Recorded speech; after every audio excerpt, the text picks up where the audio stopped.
నమస్కారం, న్యూస్ విజన్కు స్వాగతం. ముందుగా వార్తల్లోని ముఖ్యాంశాలు.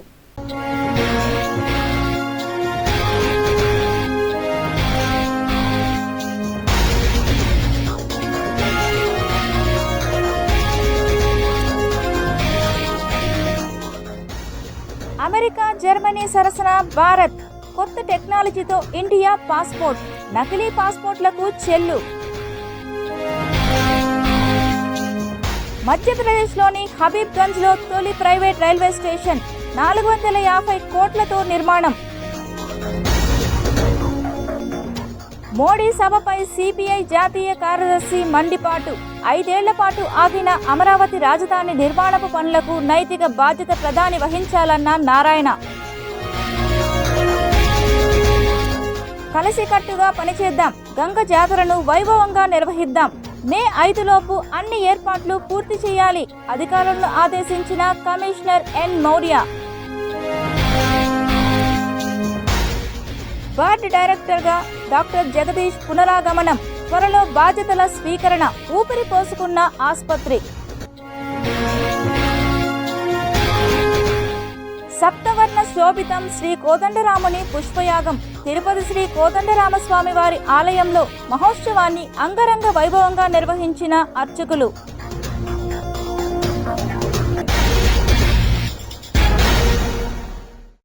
ఆంధ్రప్రదేశ్ రాష్ట్ర మాజీ మంత్రి పెద్దిరెడ్డి రామచంద్రారెడ్డి ఇంటి వద్ద ఉద్రిక్తత వాతావరణం నెలకొంది. బుగ్గమఠంకు సంబంధించి ల్యాండ్స్ ఉన్నాయి తిరుపతి అర్బన్ మండలంలో. వాటిని కొలిసి సర్వే చేసి మాకు హద్దులు చూపించండి అని కమిషనర్ బుగ్గమఠం వాళ్ళు అర్జీ పెట్టారు ఆర్డీఓ గారికి, తహసీల్దార్కి. దాని మీద ఈరోజు మేము inspector of survey, deputy inspector, మండల సర్వేయరు, అదేవిధంగా బుగ్గమఠం సంబంధించిన కమిషనర్, ఎండోమెంట్ డిపార్ట్మెంట్ వాళ్ళు వచ్చాము. వాళ్ళ భూములు చూపించేదానికి వచ్చాము. వాళ్ళకు మొత్తము 14 ఎకరాల 49 సెంట్లు ఉంది బుగ్గమఠంలో. ఆ భూములంతా హద్దులు చూపించమని కోరారు వాళ్ళ అర్జీలో. బుగ్గమఠంకు సంబంధించిన కమిషనర్, అసిస్టెంట్ కమిషనర్. మొత్తం వచ్చి 14 ఎకరాల 49 సెంట్లు ఉంది. మా భూమి బుగ్గమఠంకి సంబంధించింది. అది దానికి సంబంధించిన భూమి అనేది మొత్తం సర్వే చేసి మాకు చూపించండి అని వాళ్ళ అర్జీలో కోరారు. సర్వే నెంబర్ ఏమన్నా సార్? సర్వే నెంబర్ వచ్చి 314-1, 315-1, 261-2, 314-3A, 261-1, 314-2 ఇవన్నీ కలిసి 14 ఎకరాల 49 సెంట్లు బుగ్గమఠంకి సంబంధించిన ఆస్తి ఇది. దాన్ని మాకు హద్దులు చూపించండి అని చెప్పి ఆర్డీఓ గారికి, తహసీల్దార్ అర్బన్ వారికి ఇస్తే అర్బన్ తహసీల్దార్ ఆఫీస్ సర్వేయరు, తర్వాత RDO office inspector, deputy inspector, మేము, తర్వాత ఎండోమెంట్ అసిస్టెంట్ కమిషనర్ వచ్చాము. ప్రిపేర్ చేశారు. కానీ నిన్న సాయంత్రం 7 గంటలకి పైన వచ్చి మా ఇంట్లో కెమెరాస్ కూడా ఉన్నాయి, సర్వ్ చేశారు. మేము అడిగాం, ఎందుకు మీరు ఈ టైంలో సర్వ్ చేస్తున్నారు? 24th నోటీస్ ఇస్తే అట్లీస్ట్ ఒక టెలికమ్యూనికేషన్ కానీ, ఫోన్ కాల్ కానీ ఇవ్వాలని మీకు అట్లీస్ట్ తెలియదేం కాదు ఆఫీసర్స్కి. బట్ అయినా కానీ వాళ్ళు ఇల్లీగల్గానో ఇల్లాజికల్గానో సాయంత్రం వచ్చి ఇచ్చారు. మేము క్వశ్చన్ చేయడం జరిగింది వాళ్ళని, ఎందుకు మాకు ఈ టైంలో నోటీసులు ప్రొవైడ్ చేస్తున్నారు? 24th మీరు నోటీస్ జనరేట్ చేస్తే అట్లీస్ట్ మీరు ఆన్లైన్లో పంపించడము, లేకపోతే మాకు చేతులారా ఇవ్వడము, లేదు కాల్ చేసి చెప్పడము. అది కాకుండా మాకు ఏం చెప్పారు, మేము ఇంట్లో లేని టైం చూసుకొని మిగతా వాళ్ళకి ఇవ్వకుండా మా బాబాయ్ వాళ్ళ వరకు ఇచ్చేసి మేము సాయంత్రం చూసుకోవడం జరిగింది. మేము వర్క్లో ఉండి 3rd ఏప్రిల్ మీరు చూస్తే మీరు చూడొచ్చు, 3rd ఏప్రిల్ డేట్ వేసి మాకు నిన్న నోటీస్ అనేది సర్వ్ చేశారు. 3rd ఏప్రిల్ అంటే లాస్ట్ మంత్ అయిపోయింది. మీరు నిన్న నోటీసులు సర్వ్ చేసి లాస్ట్ మంత్ సర్వే చేస్తున్నామని చెప్పిస్తే అది ఎట్లాగా, ఏ విధంగా దాన్ని యాక్సెప్ట్ చేయమంటారు? అట్లీస్ట్ ఒక ఆఫీసర్లు ఎలా సైన్ చేస్తారు దాంట్లో? ఇది ఫేక్ నోటీస్ అంటారా లేదా ఇంకేదంటారో నేను మీడియా మిత్రులని రిక్వెస్ట్ చేస్తాను. తిరుపతి నగరంలో మాస్టర్ ప్లాన్ రోడ్లలో భూములు కోల్పోయిన వారిలో అర్హులైన వారికి టీడీఆర్ బాండ్లు పంపిణీ చేస్తున్నామని నగరపాలక సంస్థ కమిషనర్ ఎన్ మౌర్య అన్నారు. తిరుపతి నగరపాలక సంస్థ కార్యాలయంలో జరుగుతున్న టీడీఆర్ మేళాలో అర్హత పొందిన 38 మందికి శనివారం సాయంత్రం టీడీఆర్ బాండ్లను కమిషనర్ అందజేశారు.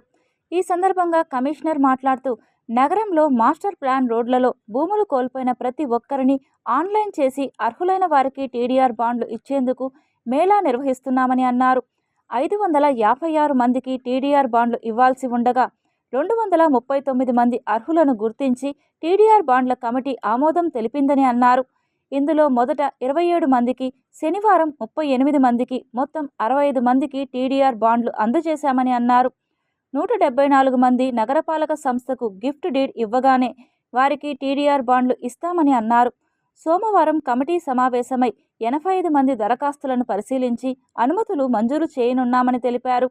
కాగా 172 మందికి షార్ట్ ఫాల్ ఇచ్చామని, ఇంకా 60 మందిని తమ ప్లానింగ్ సెక్రటరీ గుర్తించే పనిలో ఉన్నారని తెలిపారు. భూములు కోల్పోయిన వారు టీడీఆర్ మేళాకు వచ్చి తమ పత్రాలు అందించి ఆన్లైన్ చేసుకోవాలని కమిషనర్ తెలిపారు. టీడీఆర్ బాండ్లు పంపిణీలో డీసీపీ మహాపాత్ర, ఏసీపీలు బాలాజీ, మూర్తి తదితరులు ఉన్నారు. మొగలి గ్రామ సమీపంలోని అటవీ ప్రాంతంలో 4 సంవత్సరాల మగ ఏనుగు మృతి చెందినది. బంగారుపాళ్యం మండలం మొగలి గ్రామ సమీపంలోని అటవీ ప్రాంతంలో ఉన్న చెరువు వద్ద 4 సంవత్సరాల మగ ఏనుగు మృతి చెందిందని అటవీశాఖ అధికారులకు సమాచారం రావడంతో చిత్తూరు డీఎఫ్ఓ ధరణి సంఘటనా స్థలానికి చేరుకొని ఏనుగు మృతి పట్ల అటవీశాఖ అధికారులను అడిగి తెలుసుకున్నారు.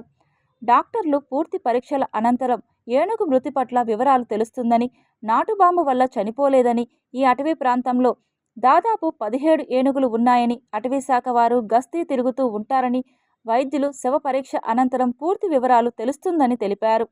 మొగలి విలేజ్లో టేకుమంద ఆర్ఎఫ్ లోప్లో వాటర్ బాడీ పక్కన చనిపోయింది అనే ఇన్ఫర్మేషన్ మనకి మార్నింగ్ వచ్చింది.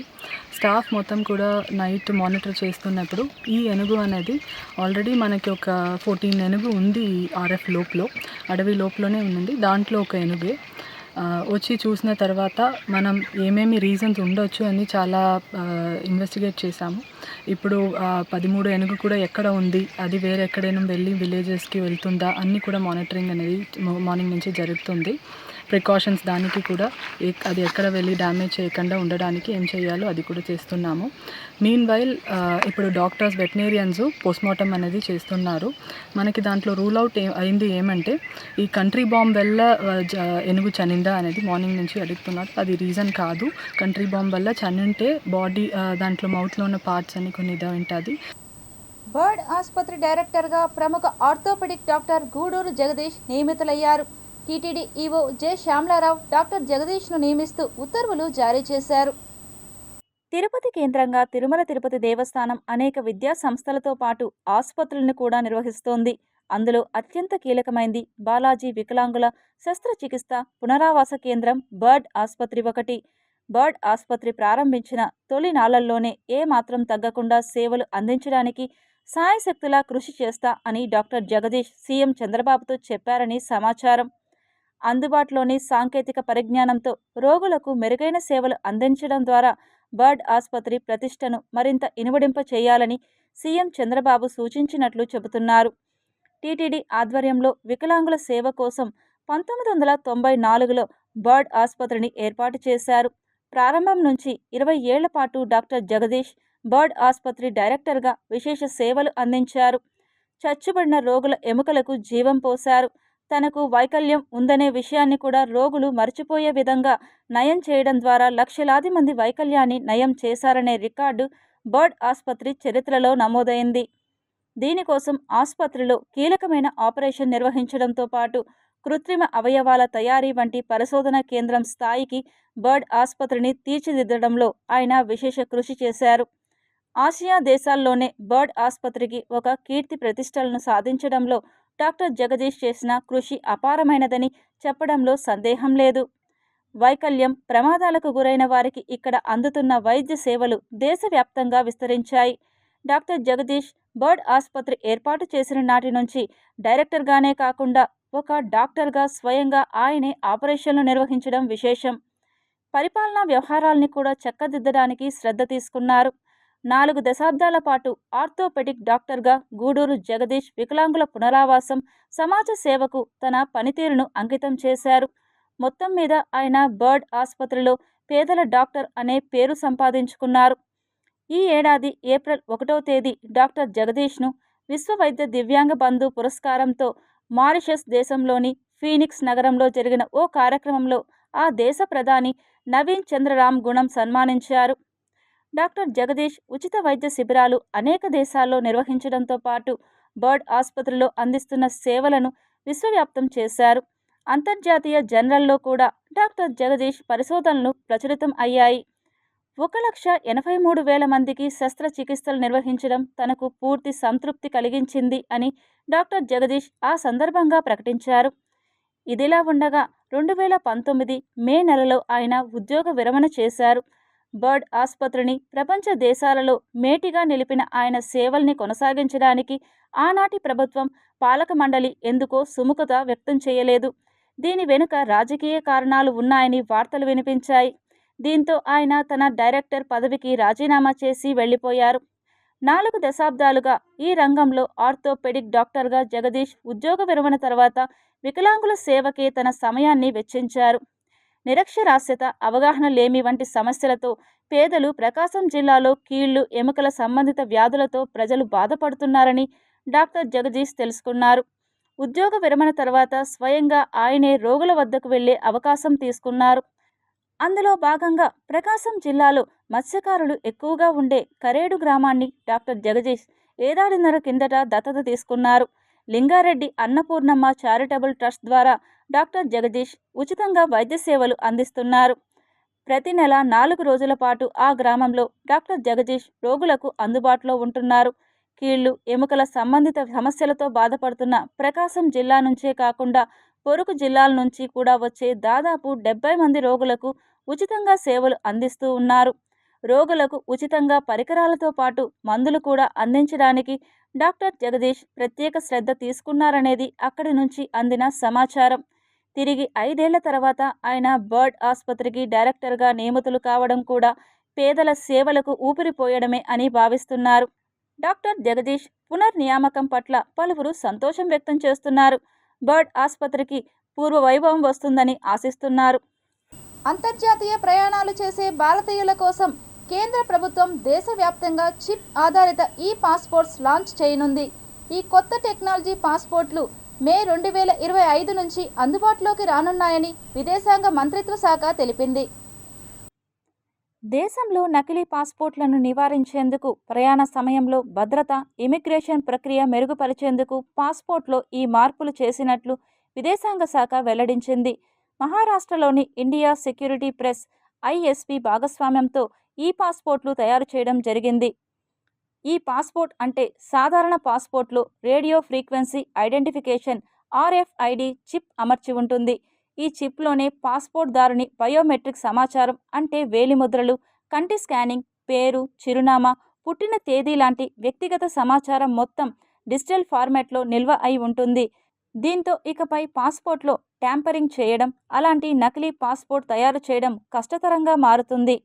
నిజానికి ఈ కొత్త టెక్నాలజీ పాస్పోర్ట్లు గత సంవత్సరం అంటే ఏప్రిల్ 1, 2024నే పాస్పోర్ట్ సేవా ప్రోగ్రాం వెర్షన్ 2.0 పథకం కింద లాంచ్ చేశారు.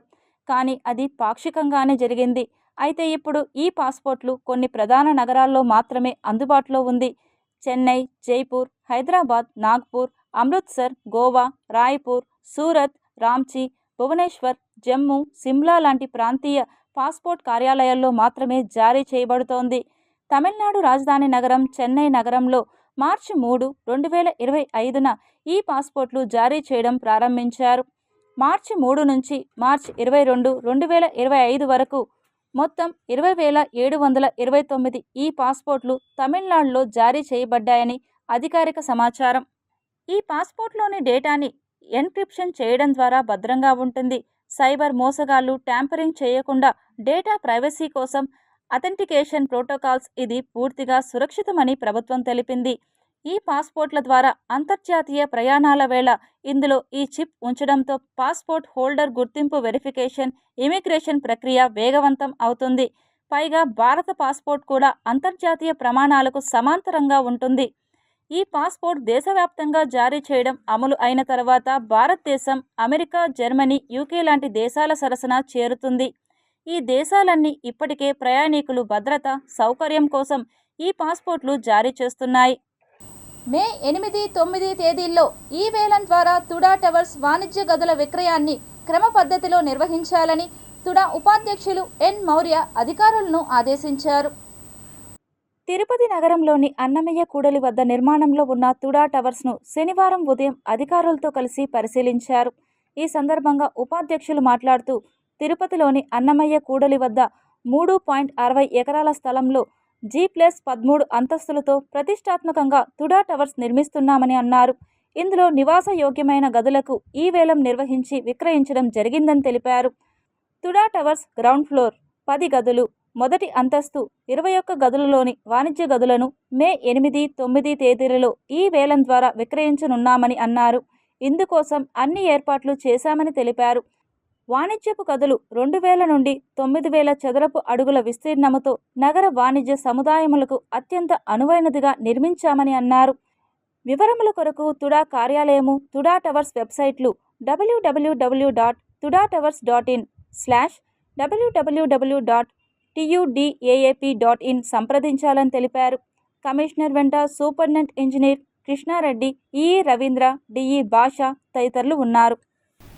జాతీయ సంస్కృత విశ్వవిద్యాలయం తిరుపతి వారి సౌజన్యంతో శ్రీ రామకృష్ణ సేవా సమాజం పుదిపట్ల వారి ఆధ్వర్యంలో వివాహం దివ్యత్వ సాధనం పుస్తక ఆవిష్కరణ సభను వేడుకగా నిర్వహించారు.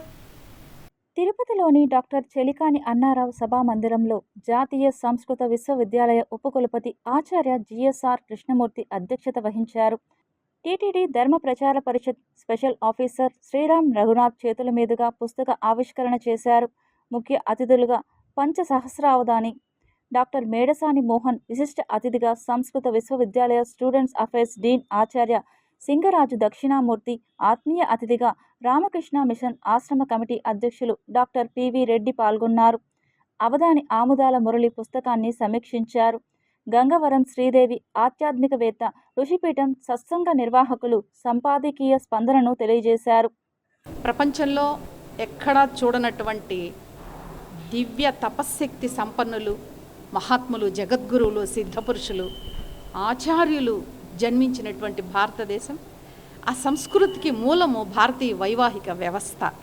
కానీ నేటి సమాజంలో వైవాహిక వ్యవస్థలోని విలువలు అసలు చాలా మృగ్యమైపోతున్నాయి. ఆ పరిస్థితిని చూసి చాలా బాధాకరమైనటువంటి ఆర్తితో, ఆవేదనతో చిరంజీవి అచ్యుత్, పుదిపట్ల రామకృష్ణ సేవా సమాజం వారి అబ్బాయి, నేను కలిసి భారతీయ వైవాహిక వ్యవస్థలోని విలువలు, విశిష్టతల మీద చాలా గొప్పవారితో వ్యాసాలు రాయించడం జరిగింది. మా గురువుగారు సామవేదం షణ్ముఖ శర్మ గారు, సితికంఠానంద స్వామీజీ, ప్రవరాజిక త్యాగనిష్ట ప్రాణమాతాజీ లాంటి వారు, మేడసాని మోహన్ గారు, ఇలా వీళ్ళందరూ కూడా తమ విలువైన ఆర్టికల్స్ ఇవ్వడము, ఈ పుస్తకం చక్కగా రూపొందడం అన్నది జరిగింది.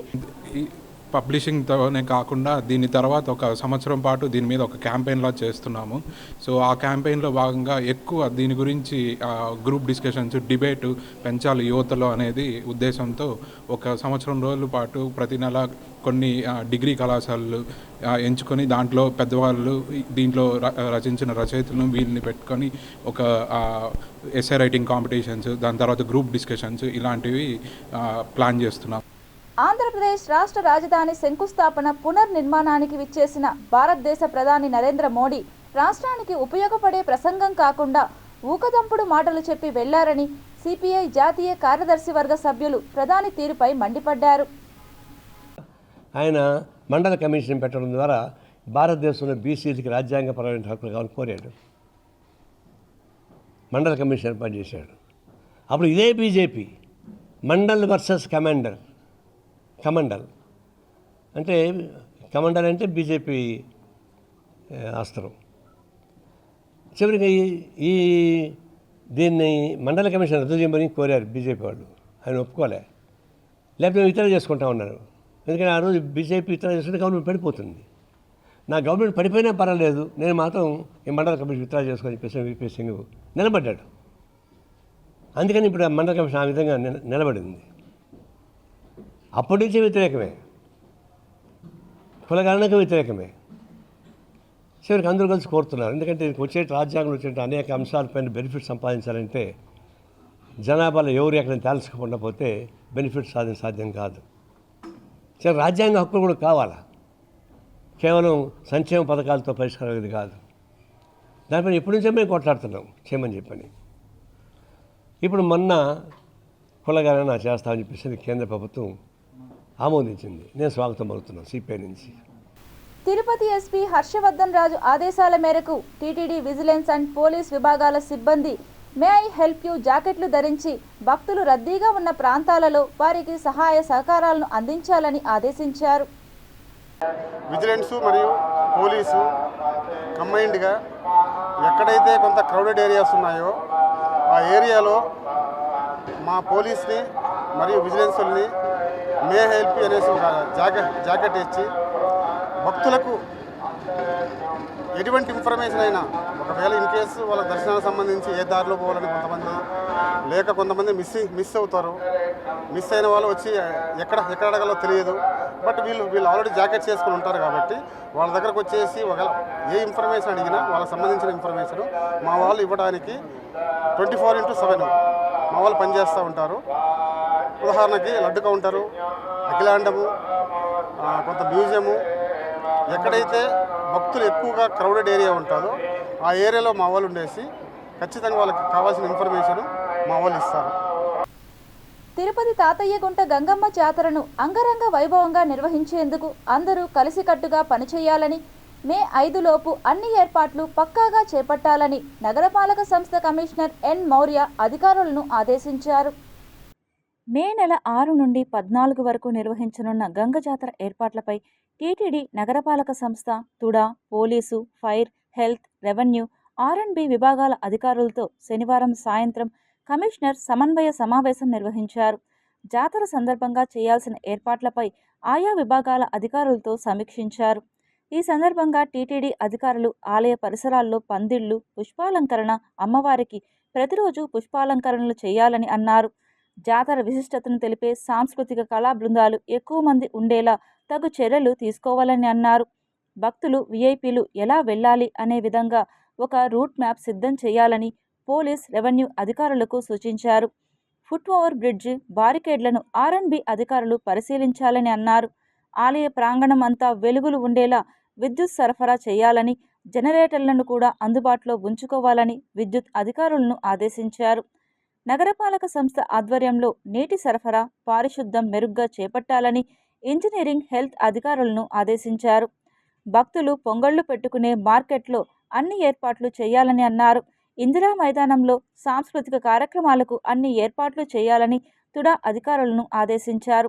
భక్తుల కొరకు ప్రథమ చికిత్స కేంద్రాలు ఏర్పాటు చేయాలని ఆరోగ్య శాఖ అధికారులను ఆదేశించారు. వాహనాల పార్కింగ్ ప్రాంతాలను గుర్తించి ఇబ్బందులు లేకుండా చర్యలు చేపట్టాలని అన్నారు. ఆలయంతో పాటు పరిసర ప్రాంతాల్లో సీసీ కెమెరాలు ఏర్పాటు చేయాలని అధికారులను ఆదేశించారు. భక్తులకు ఎటువంటి ఇబ్బందులు కలగకుండా అందరూ వారి వారి విధులను సక్రమంగా నిర్వహించి విజయవంతం చేయాలని అన్నారు. ఈ సమావేశంలో అదనపు commissioner Charan Tej Reddy, superintendent engineer Shyam Sundar, TUDA superintendent engineer Krishna Reddy, RDO Rammohan, డిఎస్పీలు Ramakrishnachari, Bhaktavatsala Naidu, health officer doctor Yuva Anvesh, DCP Mahapatra, tahsildar Bhagyalakshmi, Gangamma ఆలయ ఈవో జయకుమార్, ఈఈలు Ravindra, Tulasikumar, Gomathi, TTD, R&B, fire, revenue తదితర విభాగాల అధికారులు పాల్గొన్నారు. ఏపీకి మాటలు, బీహార్కు మూటలు, ఇది ప్రధాని మోడీ శకుని రాజకీయమని, కూటమి నేతలను పొగడ్తలతో పడగొట్టి పబ్బం గడుపుకోవడం నరేంద్ర మోడీకి వెన్నతో పెట్టిన విద్య అంటూ సిపిఎం నేత కందారపు మురళి కేంద్ర ప్రభుత్వాన్ని విమర్శించారు. అమరావతి రాజధాని అనే విషయాన్ని గతంలో వైసీపీ ప్రభుత్వం 3 ముక్కలు చేసిన తర్వాత రాజధాని అమరావతి ఉండాలి అని చెప్పి చాలా పెద్ద ఎత్తున ఉద్యమాలు జరిగినటువంటి నేపథ్యంలో నిన్న ప్రధానమంత్రి గారు దీనికి చట్టబద్ధత కల్పిస్తాము అని ఏమన్నా ప్రకటన చేస్తారేమో అని చెప్పి అనుకున్నారు. దురదృష్టం ఏంటంటే ఆ విషయం మాత్రం మాట్లాడలేదు. నిన్న పేరుకేమో అమరావతి పునఃప్రారంభ సభ అని పెట్టారు. పెద్ద అట్టహాసంగా చేశారు. కోటాను కోట్ల రూపాయల డబ్బులు ఖర్చు పెట్టారు. ఒకరినొకరు పొగుడుకోవడం తప్ప ఏమి రాష్ట్రానికి ఏం ఒరిగిందో ఎవరికి అర్థం కానటువంటి పరిస్థితి. వాస్తవంగా 2015వ సంవత్సరంలో ప్రధానమంత్రి మోడీ గారు అమరావతికి వచ్చినప్పుడు యమున నీళ్లు ఒక చెంబు, అదే మాదిరి పార్లమెంట్ ఆవరణలో పిడికెడు మట్టి తీసుకుని వచ్చి మన ముఖాన్ని కొట్టి ఆ రోజున వెళ్ళిపోయారు. ఇప్పుడు తెలుగుదేశం పార్టీ మద్దతు మీదనే ఆక్సిజన్తో బతుకుతున్నటువంటి కేంద్ర ప్రభుత్వం, దానికి నాయకత్వం ఇస్తున్నటువంటి నరేంద్ర మోడీ గారు రాష్ట్రానికి ఉపయోగపడే పలు ప్రకటనలు చేస్తారని చెప్పి అందరూ ఆశించారు. బీహార్కేమో మూటలు, మనకు టాటా, బీహార్ వాళ్ళకు వాటా అన్నట్టుగా తయారైపోయింది తప్ప ఇదేమాత్రం ఉపయోగపడేది కాదు. ఉత్తుత్తి మాటలతో ఏమి ఉపయోగపడుతుందో మాకెవరికి అర్థం కావడం లేదు. కానీ కూటమి నాయకులందరూ చంకలు గుద్దుకుంటా ఉన్నారు. ఇది ఏ రకంగా ఉపయోగమో వాళ్ళు సమాధానం చెప్పాల్సినటువంటి అవసరం. ఇప్పటికైనా రాష్ట్ర ముఖ్యమంత్రి అన్ని రాజకీయ పార్టీలను పిలిచి కేంద్రం ద్వారా అమరావతికి గాని రాష్ట్రానికి గాని రావాల్సినటువంటి నిధుల మీద కేంద్రీకరించాలని మేము విజ్ఞప్తి చేస్తున్నాం. రాష్ట్రంలో జరుగుతున్న అరాచకాలు, దుర్ఘటనలపై సీఎం చంద్రబాబు నాయుడు సమాధానం చెప్పాలంటూ వైసీపీ రాష్ట్ర రైతు విభాగం అధ్యక్షుడు చిందేపల్లి మధుసూదన్ రెడ్డి కూటమి ప్రభుత్వాన్ని డిమాండ్ చేశారు. నేను పవన్ కళ్యాణ్ గారిని సూటిగా ప్రశ్నిస్తున్నా. మీరు ఎన్నో సమాధానం చెప్పారు. మీరు ఎన్నో ఈ యొక్క హిందూయిజం పైన, మతతత్వాల పైన మీరు ఎన్నో మాట్లాడుంటారు. మా నాన్న సిగరెట్ కాల్చుకుంటాడు, మాకు మా ఇంట్లో అసలుకి దేవుడు అనేటువంటిది విలువ లేదు, మా నాన్న దీపంలో సిగరెట్ కాల్చుకుంటాడని ఒక మాట చెప్తాడు. లేదు, మా ఇంట్లో ప్రతిరోజు రామనామం చేస్తూ ఉంటారు, రామనామం వచ్చిన తర్వాతే మేము నిద్రలేస్తాము అని చెప్పి రెండో మాట చెప్తాడు. నేను బాప్టిజం తీసుకున్నాను, నేను నా కూతురు క్రిస్టియన్, నా భార్య క్రిస్టియన్, నేను బాప్టిజం తీసుకున్నాను అంటాడు ఒకరోజు. లేదు, తిరుపతికి వచ్చి ఆయమ్మని సనాతన ధర్మి అంటాడు.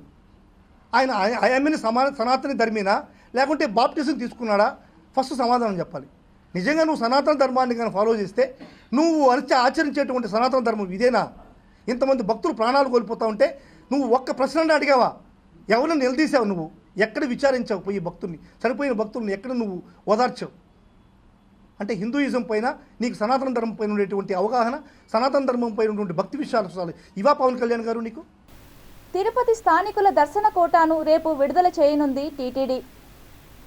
తిరుపతిలోని స్థానికులకు మహతి ఆడిటోరియంలోని కౌంటర్లలో, తిరుమల స్థానికులకు బాలాజీ నగర్ కమ్యూనిటీ హాల్లో మొదట వచ్చిన వారికి మొదటి ప్రాతిపదికన ఉదయం 5 గంటల నుంచి శ్రీవారి దర్శన టోకెన్లు జారీ చేయనున్నారు.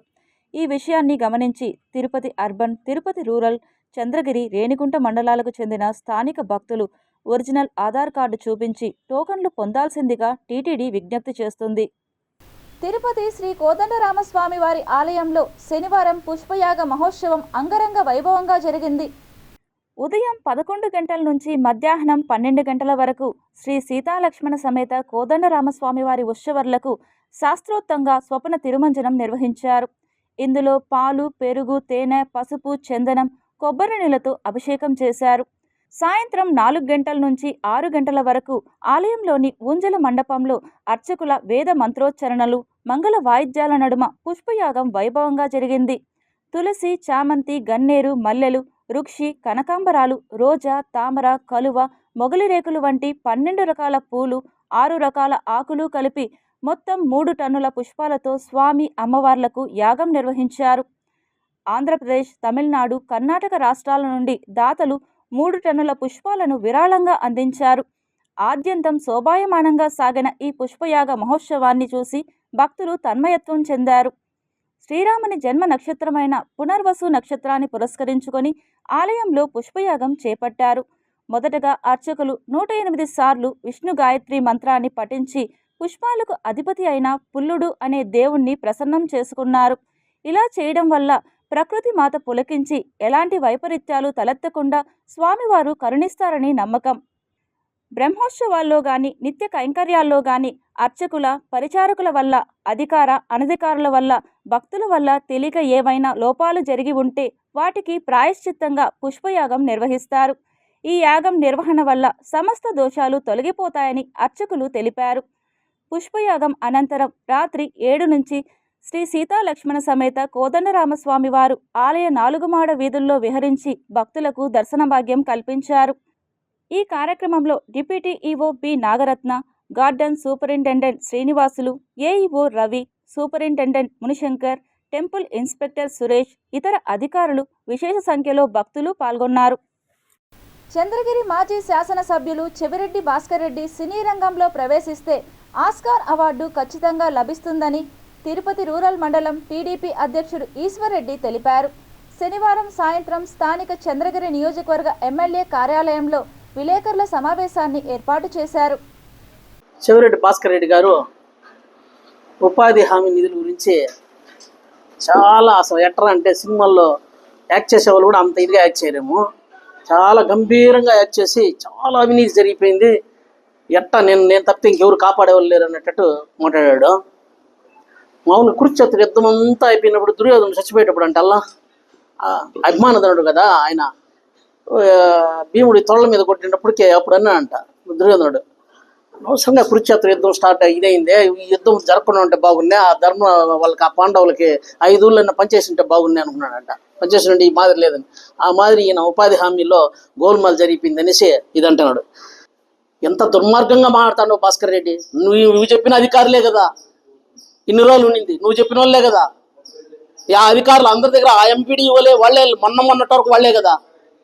నువ్వు ఇప్పటికిప్పుడు ఏదో అవినీతి జరిగిపోయింది, మస్టర్లు ఇది అయిపోయింది, అదే నేను రాజస్థాను మొత్తం చిత్తూరు తిరుపతి నుంచి టోటల్గా చిత్తూరు జిల్లా అంతా పార్లమెంట్లో ప్రతిధ్వనింపజేస్తాను, మా ఎంపీల దగ్గర లెటర్ పెట్టిస్తాను, భారత ప్రభుత్వాన్ని మేల్కొల్పిస్తాను, చిత్తూరు చంద్రగిరి నియోజకవర్గాన్ని నిధులు రానికుండా చేస్తాను. ఇన్ని మాటలు ఏందే ఇదే? ఏం బాధని ఇది? ఓపిక పట్టలేవా?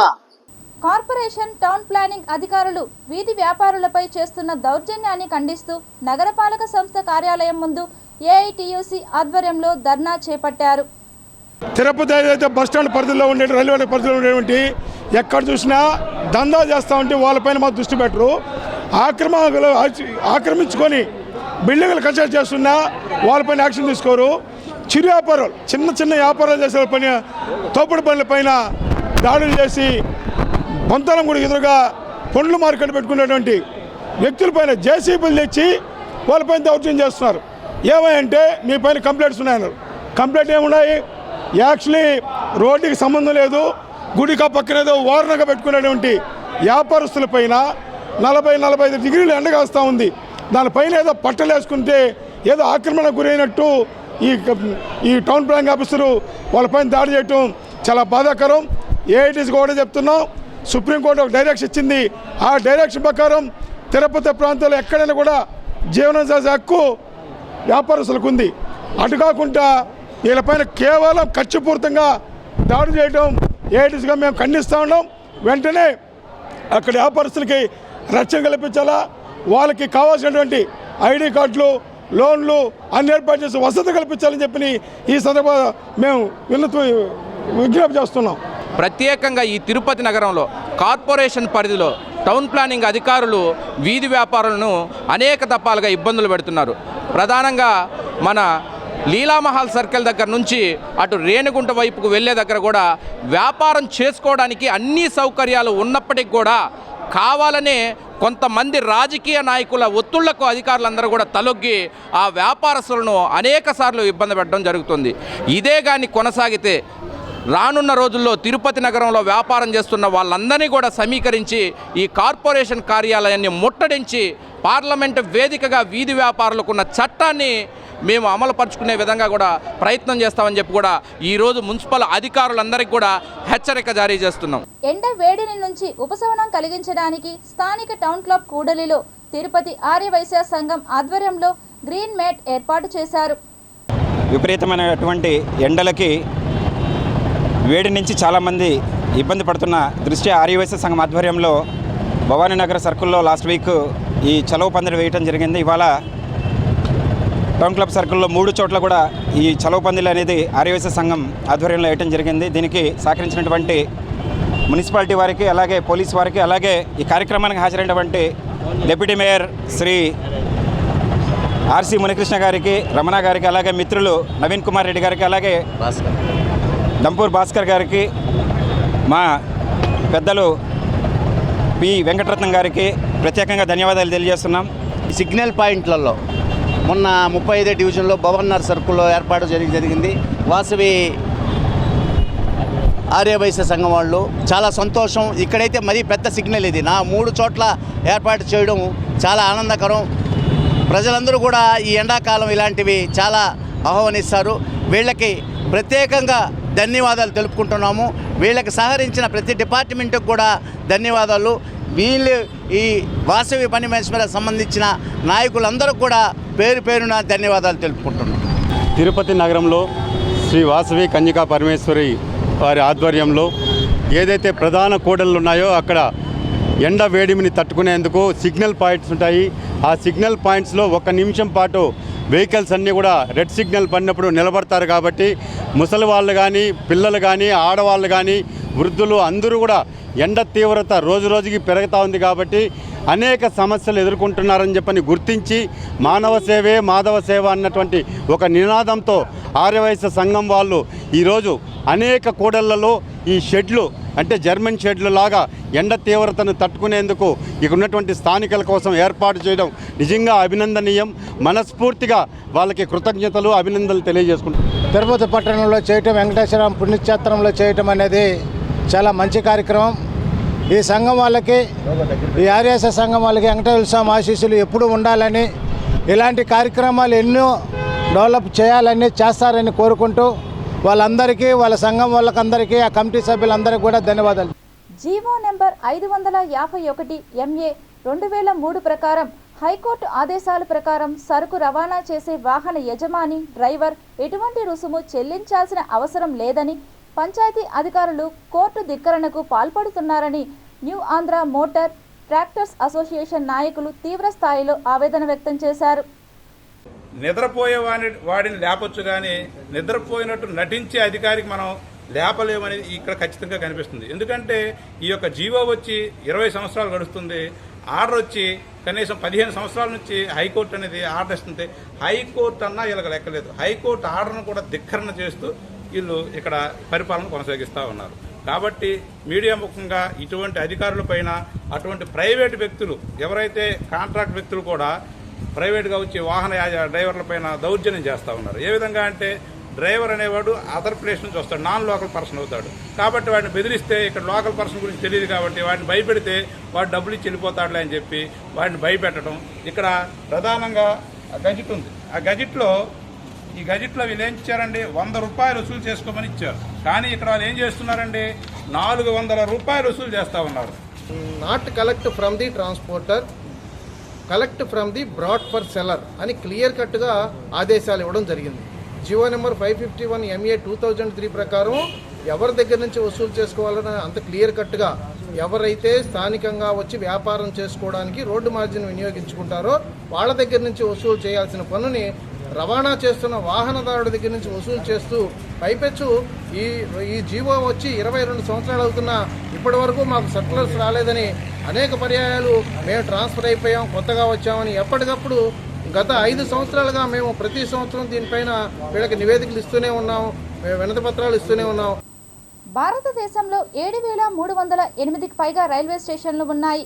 అయితే సహజంగానే రైల్వే స్టేషన్లు కేంద్ర ప్రభుత్వ ఆధీనంలో ఉంటాయని తెలిసిందే. అయితే దేశంలో ఒక ప్రైవేట్ రైల్వే స్టేషన్ ఉందని మీకు తెలుసా? ఇంతకీ ఏంటా రైల్వే స్టేషన్, ఎక్కడ ఉంది, దాని ప్రత్యేకతలు ఏంటో ఇప్పుడు తెలుసుకుందాం. మన భారతీయ రైల్వే ప్రపంచంలోని 5 అతిపెద్ద రైలు నెట్వర్క్లలో ఒకటి. భారతదేశంలో 7,308కి పైగా రైల్వే స్టేషన్లు పనిచేస్తున్నాయి. ప్రతిరోజు 13,000 కంటే ఎక్కువ రైళ్లలో 2 కోట్లకు పైగా ప్రయాణికులు ప్రయాణిస్తారు. అత్యధిక ప్రయాణికులు ప్రయాణించడం వల్ల భారత ప్రభుత్వానికి అత్యధిక ఆదాయం లభిస్తుంది. రైల్వే నుంచి వచ్చే ఆదాయం అధికమని తెలిసిందే. భారతీయ రైల్వే భారత ఆర్థిక వ్యవస్థకు వెన్నెముక్క. దేశంలో అత్యంత ప్రజాదరణ పొందిన చౌకైన రవాణా కావడంతో ప్రజలు కూడా రైళ్లకు మొగ్గు చూపుతారు. భారతీయ రైల్వే నిర్వహణను భారత ప్రభుత్వమే చూసుకుంటుంది. దేశంలోని అన్ని రైళ్లు భారత ప్రభుత్వ ఆధీనంలోనే ఉంటాయి. కానీ భారతదేశంలో ఒక ప్రైవేట్ రైల్వే స్టేషన్ ఉంది. ఈ రైల్వే స్టేషన్ అంతర్జాతీయ స్థాయి సౌకర్యాలను కలిగి ఉంది. ఈ రైల్వే స్టేషన్ పేరు రాణి కమలాపతి. గతంలో దీనిని హబీబ్గంజ్ రైల్వే స్టేషన్ అని పిలిచేవారు. 2021 నవంబర్లో రాణి కమలాపతి రైల్వే స్టేషన్గా పేరు మార్చారు. అతిపెద్ద పార్కింగ్ స్టేషన్, 24/7 విద్యుత్ సరఫరా, శుభ్రమైన త్రాగునీటి వ్యవస్థ, ఎయిర్ కండిషన్డ్ గదులు, ఆఫీసులు, దుకాణాలు, high speed escalator, lift, anchor store, automobile షోరూంలు, convention centre, hotel, super speciality ఆసుపత్రులు వంటి ఉంటాయి. రాణి కమలాపతి రైల్వే స్టేషన్ మధ్యప్రదేశ్లోని హబీబ్గంజ్లో ఉంది. ఈ స్టేషన్ నవీ ఢిల్లీ, చెన్నై మధ్య ప్రత్యక్ష సంబంధాన్ని కలిగి ఉంటుంది. జూన్ 2007లో ఈ స్టేషన్ను ప్రైవేటీకరించారు. ప్రభుత్వ ప్రైవేట్ భాగస్వామ్యంతో ఈ రైల్వే స్టేషన్ను అభివృద్ధి చేశారు.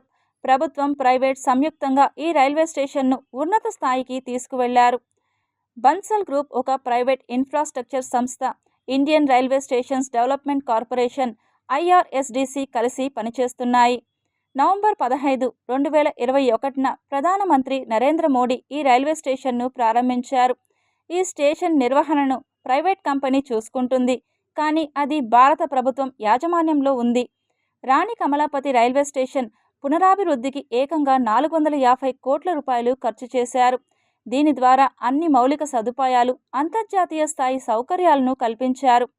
ప్రజలను నియంత్రించడానికి ప్రత్యేక ప్రవేశ ద్వారం, నిష్క్రమణ ద్వారాలను ఏర్పాటు చేశారు. 18వ శతాబ్దపు గోండ్ రాణి, ధైర్యవంతురాలు, పోరాట యోధురాలు రాణి కమలాపతి పేరును నవీకరించిన రైల్వే స్టేషన్కు పెట్టారు. వార్తలు ముగించే ముందు ముఖ్యాంశాలు మరోసారి చూద్దాం.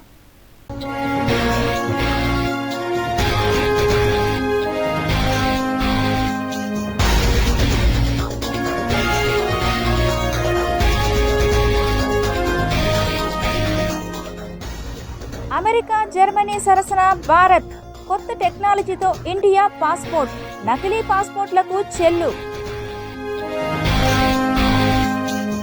మధ్యప్రదేశ్లోని హబీబ్గంజ్లో తొలి ప్రైవేట్ రైల్వే స్టేషన్ 450 కోట్లతో నిర్మాణం. మోడీ సభపై సిపిఐ జాతీయ కార్యదర్శి మండిపాటు. 5 ఏళ్ల పాటు ఆగిన అమరావతి రాజధాని నిర్మాణపు పనులకు నైతిక బాధ్యత ప్రధాని వహించాలన్న నారాయణ. కలిసికట్టుగా పనిచేద్దాం, గంగ జాతరను వైభవంగా నిర్వహిద్దాం.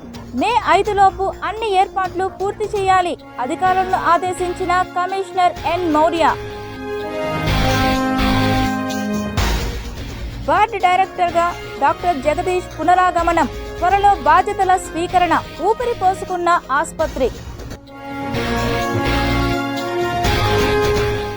సప్తవర్ణ శోభితం శ్రీ కోదండరాముని పుష్పయాగం. తిరుపతి శ్రీ కోదండరామస్వామి వారి ఆలయంలో మహోత్సవాన్ని అంగరంగ వైభవంగా నిర్వహించిన అర్చకులు.